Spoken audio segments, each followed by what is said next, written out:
The silence was the first thing that hit you. 1,000 people holding their breath at once. It was a heavy, crushing quiet that pressed in on Amara from all sides, making the cavernous auditorium feel as small as a closet. The stage lights were blinding, white-hot suns that bleached the color from the world and left only her, a microphone, and the man on the stage, Julian Vance. His smile was still plastered on his face, a perfect, gleaming monument to confidence, but it was cracking at the edges. His eyes, magnified on the giant screens flanking the stage, were chips of ice. 2 security guards, big men in sharp black suits, started moving down the center aisle. They moved with a predatory calm, their purpose clear: to remove the interruption, to remove her. Her heart hammered against her ribs, a frantic drumbeat against the suffocating silence. Her palms were slick with sweat where she gripped the microphone stand. Everything in her screamed to run, to apologize, to melt back into the anonymity of the crowd. But she held her ground. She had come too far. It had all happened so fast. One moment she was just another face in the audience, and the next she was at the Q&A microphone, her turn to speak. But she hadn't asked a question. She had made a statement, a single sentence that had detonated the perfectly orchestrated $200 million launch event. Her voice, miraculously steady, had cut through the applause just moments before. That's not how AI works. Julian Vance let out a short, condescending laugh that boomed through the speakers, a practiced sound meant to charm and disarm. "Well," he said, his voice dripping with false patience, "we have an armchair expert in the audience. Please, enlighten us. Tell me, and the rest of the world watching, how our empathy engine works." He thought she was nobody, a random person with a half-baked opinion. He saw her simple clothes and her dark skin and dismissed her in a single practiced glance. He had no idea who he was talking to. He had no idea that she knew his secret. Amara took a slow, steadying breath, the cold metal of the microphone cool against her lips. She looked past the guards, past the shocked faces in the crowd, and straight at the man who thought he was untouchable, and she began to tell him exactly how it worked. To understand how Amara found her voice in that auditorium, you first have to understand all the time she had been silenced. Her story didn't begin under the glare of stage lights. It began 2 weeks earlier, in the quiet hum of her tiny studio apartment at 5 in the morning. The world outside was still dark and sleeping, but Amara was already awake, bathed in the cool blue glow of her laptop screen. Her real laptop, not the sleek silver machines she would soon be surrounded by. Hers was a battle-scarred veteran, covered in stickers with a power cord that only worked if you angled it just right. The room was small, but it was hers. Stacks of books on machine learning and computational ethics served as a coaster for her coffee mug. Complex diagrams she had scrawled on a whiteboard covered most of one wall. To an outsider, it might have looked like clutter. To Amara, it was a sanctuary. This was where she was truly herself, not just a barista, not just a dropout, but a builder, a creator. She had once walked the hallowed halls of one of the country's top engineering programs, a rising star on a full scholarship. But life had other plans. When her mother got sick, the choice was simple. It wasn't even a choice. Family came first. So she traded her campus library for late-night study sessions after a double shift, and her promising internship for a job that paid the bills, one lukewarm latte at a time. When the email came through about a temp catering gig at the InnovateSphere conference, her heart leaped. It was the tech event of the year.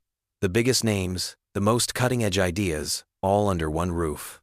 For her, it was a chance to simply breathe the air, to be near the world that had been stolen from her. The pay was decent, but the real payment was access. For 3 days, she would walk the same floors as her heroes. She would hear the buzz of innovation, even if it was from behind an espresso machine. The first day was a blur of polished concrete floors, glass walls, and the low hum of thousands of conversations. Amara was a ghost, refilling coffee urns, clearing away cups, her uniform a cloak of invisibility, and she used it. She listened. She heard the casual arrogance in the voices of venture capitalists discussing billion-dollar valuations. She heard the desperate hope in the pitches of startup founders. She saw the exhaustion in the eyes of the young coders, fueled by caffeine and ambition. These were her people, yet she was completely separate from them. They looked past her, through her, their eyes fixed on a name badge, a title, a potential connection. She was just part of the scenery. It was on the second day, during the technical rehearsal for the keynote presentation, that her world tilted on its axis. The main hall was mostly empty, save for a few dozen technicians and executives. Julian Vance was on stage, running through his speech. His voice, smooth and practiced, echoed through the vast space. Amara was quietly refilling a water station near a sound technician's booth. And for just a moment, on a small diagnostic monitor the tech was using, a window popped up. It was a fragment of source code from the Aura AI. Most people would have seen a meaningless jumble of text. But Amara read code like she read books. Her eyes scanned the lines, and her breath caught in her throat. It was just a snippet, an if-then statement, a tiny piece of a massive puzzle, but it was a piece that should not have existed. It was a simple, brutal line of logic that sorted human emotion based on demographic data. It wasn't a bug or an error. It was a feature. It was a design choice. In that instant, she understood. The revolutionary $200 million empathy engine was built on a foundation of prejudice. It was a high-tech mirror reflecting the ugliest parts of society, and nobody else seemed to see it. The technician closed the window, and the code was gone. But Amara couldn't unsee it. The letters were burned into her mind, a quiet, horrifying alarm bell that only she could hear. That single line of code was a poison seed. And for the rest of the day, it grew in Amara's mind, sprouting ugly, thorny questions. Her job gave her a unique advantage. She was everywhere and nowhere. While refilling sugar caddies in a developer lounge, she saw them. Young coders, brilliant and sleep-deprived, talking excitedly about Aura's nuance engine. While serving canapés at an evening mixer, she heard executives boasting about how their AI could predict human needs, how it would revolutionize everything from mental health care to parole hearings. Parole hearings. A chill snaked down her spine. They were so proud of their creation, so blind to the rot at its core. She knew she needed more than a memory. She needed proof. The next morning, she came to her shift with a plan. She positioned her coffee cart near a breakout zone where engineers were running diagnostics on demo pods. She worked with a focused, mechanical efficiency, her eyes scanning everything. The opportunity came in a moment of predictable human behavior. A frazzled junior engineer, Marcus, ordered a double espresso. As she made it, he complained about a persistent network lag. He typed in his password to access a diagnostic panel, his fingers moving in a familiar pattern. Amara watched his hands, her mind a camera, recording the motion, the rhythm. She saw where his fingers landed. A university motto, followed by a string of numbers. Classic. A few minutes later, an urgent call came over his radio. A server was down in the main hall. He swore, leaving his laptop open as he rushed off. This was it. Her heart pounded. She had seconds, not minutes. With a glance over her shoulder, she stepped behind the console. Her hands flew over the keyboard. She typed the password. Access granted. She wasn't looking for the source code now. She knew that would be buried too deep. She was looking for output. For an example of what the code did, she found a folder labeled Empathy Map, Demo Samples. She clicked on the first file, and the world fell away. On the screen was a picture of a black family at a picnic. A father was lifting his laughing daughter into the air. A mother looked on, her smile radiant. It was a beautiful, joyful image. But next to it was Aura's analysis, a cold, clinical block of text. Tone analysis. Agitation, elevated. Emotional volatility index, 7, 8/10. Threat assessment, high risk profile. Recommended action, Monitor. Amara felt sick. She scrolled to the next file. A photo of a white family in an almost identical pose. Laughing. Playing. Tone analysis. Exuberance. Normal. Emotional volatility index. 2. 1/10. Threat assessment. Low risk profile. Recommended action. Engage. It wasn't just a flaw. It was a calculated cruelty. An automated bigotry machine that took black joy and labeled it a threat. It took white joy and labeled it the default for happiness. This was the nuance engine they were so proud of. This was the lie they were about to sell to the world for $200 million. Her hands shook as she took out her phone, snapping a crystal-clear photo of the screen, capturing the two images and their horrifyingly different analyses side by side. It was the evidence, the undeniable proof.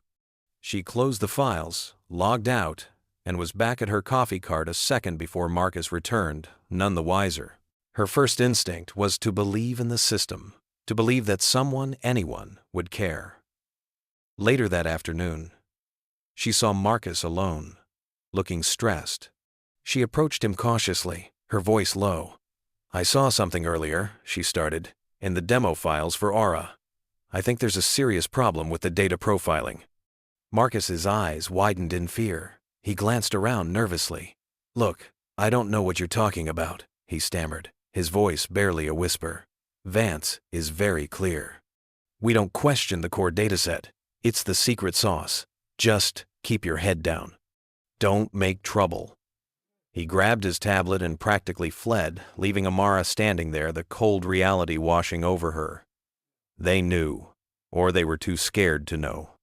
Her last hope was Julian Vance himself. Maybe he didn't understand the implications.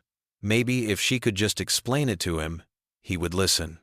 She saw him near the main stage, holding court with a group of journalists. She waited until they dispersed, her heart a frantic bird in her chest, and she walked toward him. "Mr. Vance?" He turned, his smile still bright from the cameras. He looked at her uniform, at the coffee pot in her hand, and his expression shifted. The smile remained, but it became something else. Something condescending. "Lost, hun?" he asked, his tone the one you use for a confused child. "No, sir. I need to talk to you about Aura.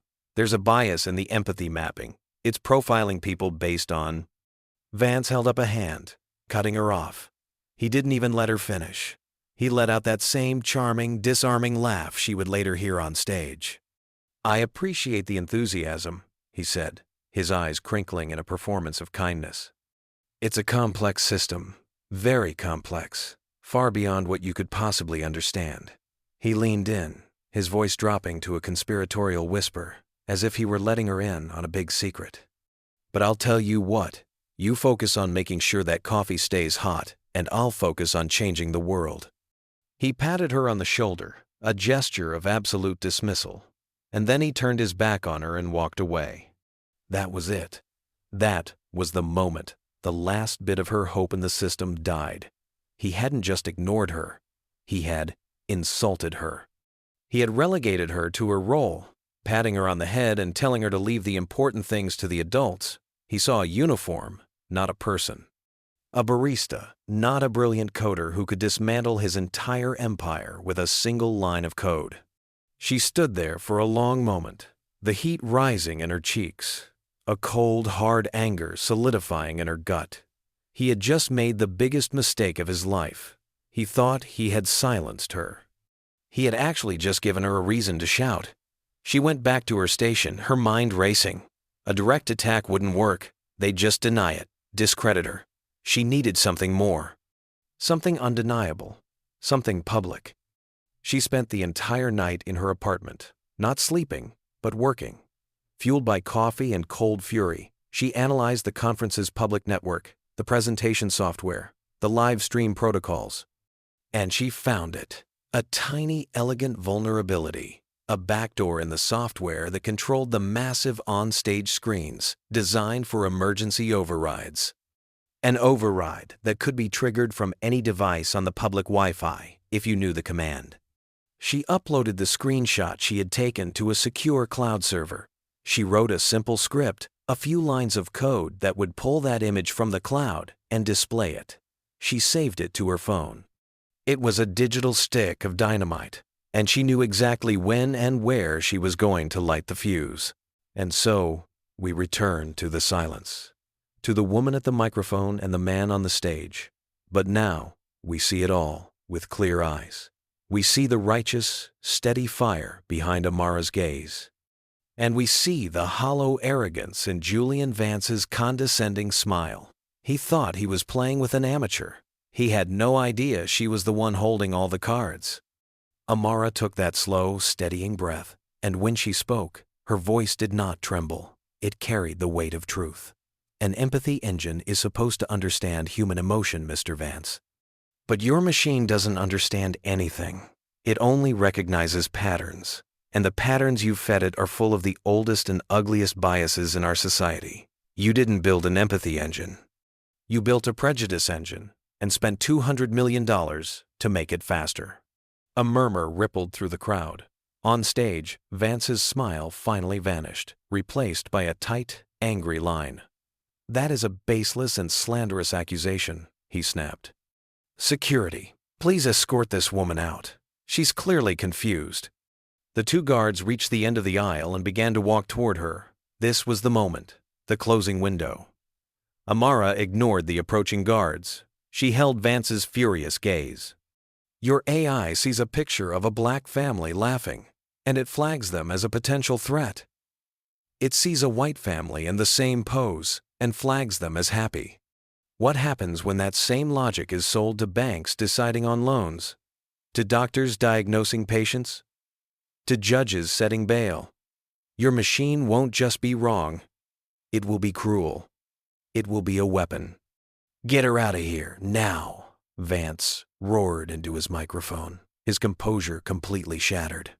The guards were only a few feet away from her. But Amara was no longer looking at them. Her gaze had dropped to the simple, second-hand smartphone in her hand. Her thumb hovered over the screen. While Vance was yelling, while the audience was staring, while the guards were moving, she was typing. It was a single command she had prepared the night before. A key for a lock he didn't even know existed. She pressed send. For a heartbeat, nothing happened. And then, the massive 40-foot screen behind Julian Vance flickered. His perfectly designed logo and the word Aura vanished. They were replaced by a stark, brutal image. It was the screenshot from her phone. On the left, the joyful black family. On the right, the joyful white family. And below them, in cold, clear text, was the AI's analysis, threat assessment, high-risk profile, threat assessment, low-risk profile. There was no sound. There was only a collective, sharp intake of breath from 1,000 people at once. It was undeniable. It was irrefutable. It was right there, projected larger than life for the entire world to see. The biased code wasn't an accusation anymore. It was a confession, written in pixels and light. The live stream chat, which had been scrolling lazily just moments before, exploded into a waterfall of frantic, angry text. Reporters were standing up, their cameras flashing, no longer pointed at Vance, but at the giant screen that displayed his lie. The two security guards stopped in their tracks, looking from Amara to the screen, their purpose forgotten. Julian Vance slowly turned. He stared at the image behind him, at the proof of his fraud laid bare. The color drained from his face. In that moment, he was no longer a visionary, a genius, a titan of tech. He was just a man, exposed and small, caught in the glare of a truth he could not escape. The silence broke. A single person in the audience began to clap, then another, and another. Soon, the entire auditorium was filled with a rising tide of applause. It wasn't for the man on the stage. It was for the quiet barista who had just burned his empire to the ground. The InnovateSphere conference ended in chaos. Julian Vance was rushed off the stage, his career effectively over before he even reached the exit. In the weeks that followed, the fallout was biblical. The company's stock lost 40% of its value in a single day. The $200 million Aura project was indefinitely suspended. And Amara, the invisible woman, was suddenly the most sought-after person in the tech world. Major corporations came calling, offering her six-figure salaries and prestigious titles. They wanted to hire the woman who broke Aura. They wanted to put her picture on their websites and talk about their commitment to diversity and ethics. They wanted to buy her credibility. But Amara knew that a seat at their table wasn't the same as changing the system. A system that had overlooked her and countless others just like her. A system that had almost unleashed a monster like Aura upon the world. So she said no to all of them. Instead, she took the money from a book deal and a few early consulting gigs and went back to her small apartment. She didn't buy a new laptop, she started a new mission. 6 months after she stood at that microphone, she launched Ethos AI. It wasn't a corporation, it was a non-profit. A watchdog group with a simple, powerful purpose: to audit algorithms for bias and to teach AI literacy in communities that the tech world had ignored. Amara's story is a powerful reminder that the brightest light often comes from the quietest corners. It's a testament to the fact that one voice, speaking the truth, can be louder than 1,000 people shouting a lie. How many times have you been in a room where you knew the right answer, but were afraid to speak? How many times have you been dismissed, ignored, or underestimated? If this story resonated with you, if it reminded you of your own strength and your own voice, please hit that like button. It helps our channel more than you know. Subscribe and turn on notifications so you don't miss our next story about an underdog who refused to back down. But most importantly, we want to hear from you. Share your own story in the comments below. Tell us about a time you spoke up when it was difficult, or a moment when you proved someone wrong who had completely underestimated you. Your story matters. Let's create a community right here in the comments. A collection of voices that prove courage and talent are everywhere. Thank you for watching.